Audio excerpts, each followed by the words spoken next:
Victor Hugo, Claude Gueux. Il y a 7 ou 8 ans, un homme nommé Claude Gueux, pauvre ouvrier, vivait à Paris. Il avait avec lui une fille qui était sa maîtresse et un enfant de cette fille.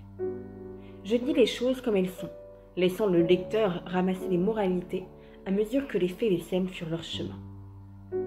L'ouvrier était capable, habile, intelligent, fort maltraité par l'éducation, fort bien traité par la nature, ne sachant pas lire et sachant penser. Un hiver, l'ouvrage manqua. Pas de feu ni de pain dans le galetas. L'homme, la fille et l'enfant eurent froid et faim. L'homme vola. Je ne sais ce qu'il vola, je ne sais où il vola. Ce que je sais, c'est que de ce vol, il résulta 3 jours de pain et de feu pour la femme et pour l'enfant, et 5 ans de prison pour l'homme. L'homme fut envoyé à faire son temps à la maison centrale de Clairvaux. Clairvaux, abbaye dont on a fait une bastille, cellule dont on a fait un cabanon, hôtel dont on a fait un pilori. Quand nous parlons de progrès, c'est ainsi que certains gens le comprennent et l'exécutent. Voilà la chose qu'ils mettent sous notre mot. Poursuivons. Arrivé là, on le mit dans un cachot pour la nuit et dans un atelier pour le jour. Ce n'est pas l'atelier que je blâme.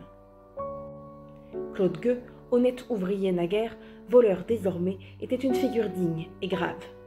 Il avait le front haut, déjà ridé quoique jeune encore, quelques cheveux gris perdus dans les touffes noires, l'œil doux et fort puissamment enfoncé sous une arcade sourcilière bien modelée, les narines ouvertes, le menton avancé, la lèvre dédaigneuse. C'était une belle tête. On va voir ce que la société en a fait. Il avait la parole rare, le geste peu fréquent.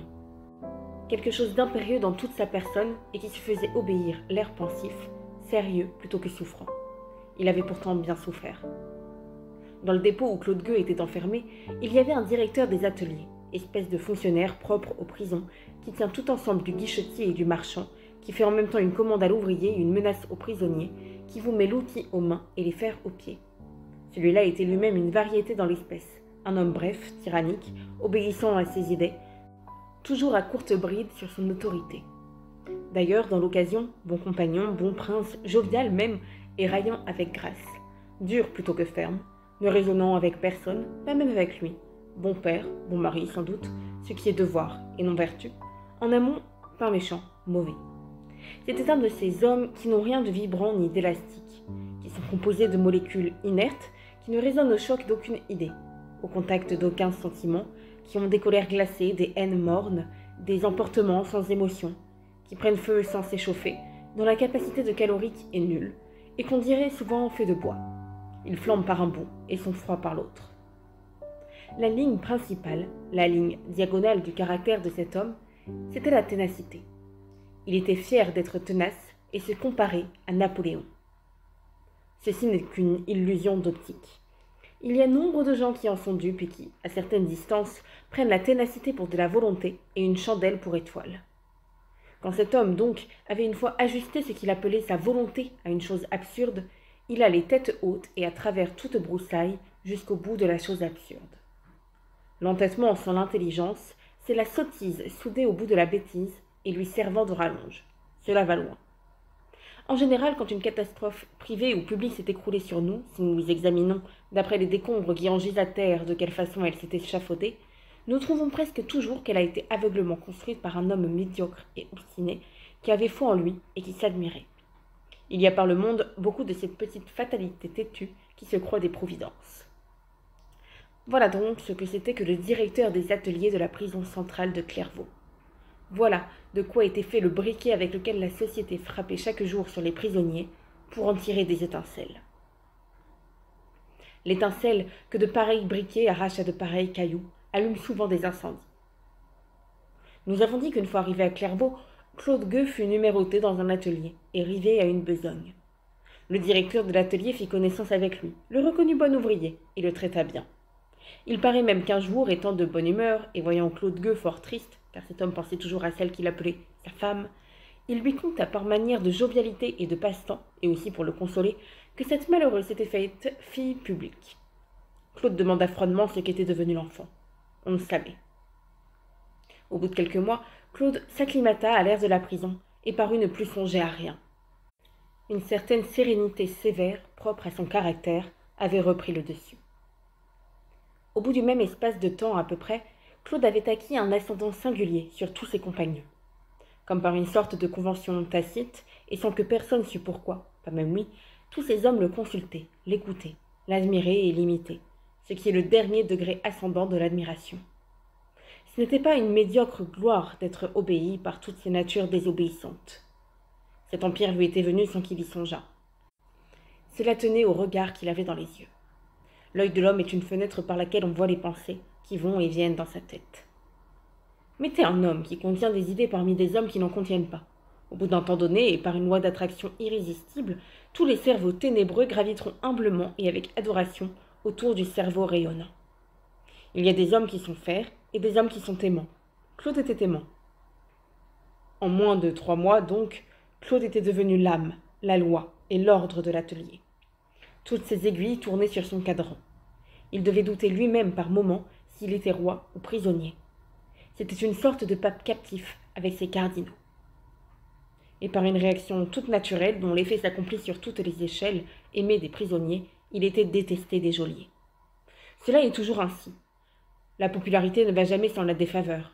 L'amour des esclaves est toujours doublé de la haine des maîtres. Claude Gueux était grand mangeur. C'était une particularité de son organisation. Il avait l'estomac fait de telle sorte que la nourriture de 2 jeunes hommes ordinaires suffisait à peine à sa journée. Monsieur de Cotadia avait un de ces appétits-là, et en riait. Mais ce qui est une occasion de gaieté pour un duc grand d'Espagne qui a 500 000 moutons est une charge pour un ouvrier et un malheur pour un prisonnier. Claude Gueux, libre dans son grenier, travaillait tous les jours, gagnait son pain de 4 livres et le mangeait. Claude Gueux, en prison, travaillait tous les jours et recevait invariablement pour sa peine 1,5 livre de pain et 4 onces de viande. La ration est inexorable. Claude avait donc habituellement faim dans la prison de Clairvaux. Il avait faim, et c'était tout. Il n'en parlait pas. C'était sa nature ainsi. Un jour, Claude venait de dévorer sa maigre pitance, et s'était remis à son métier, croyant tromper la faim par le travail. Les autres prisonniers mangeaient joyeusement. Un jeune homme, pâle, blanc, faible, vint se placer près de lui. Il tenait à la main sa ration, à laquelle il n'avait pas encore touché, et un couteau. Il restait là, debout près de Claude, ayant l'air de vouloir parler et de ne pas oser. Cet homme, et son pain, et sa viande, importunaient Claude. « Que veux-tu » dit-il enfin brusquement. « Que tu me rendes un service, » dit timidement le jeune homme. « Quoi » reprit Claude. « Que tu m'aides à manger cela. J'en ai trop. » Une larme roula dans l'œil hautain de Claude. Il prit le couteau, partagea la ration du jeune homme en 2 parts égales, en prit une, et se mit à manger. « Merci, » dit le jeune homme. « Si tu veux, nous partagerons comme cela tous les jours. »« Comment t'appelles-tu » dit Claude Gueux. « Albin. »« Pourquoi es-tu ici » reprit Claude. « J'ai volé. »« Et moi aussi » dit Claude. Ils partagèrent en effet de la sorte tous les jours.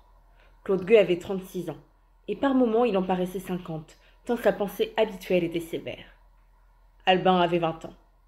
On lui en donnait 17, tant il y avait encore d'innocence dans le regard de ce voleur. Une étroite amitié se noua entre ces 2 hommes. Amitié de père à fils plutôt que de frère à frère. Albin était encore presque un enfant, Claude était déjà presque un vieillard. Ils travaillaient dans le même atelier. Ils couchaient sous la même clé de voûte. Ils se promenaient dans le même préau. Ils mordaient au même pain.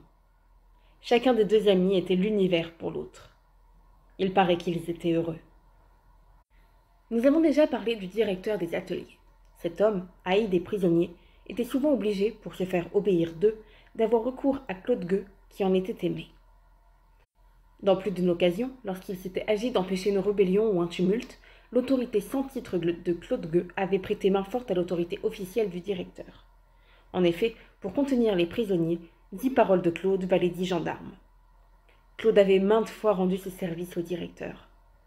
Aussi le directeur le détestait-il cordialement. Il était jaloux de ce voleur. Il avait au fond du cœur une haine secrète, envieuse, implacable contre Claude.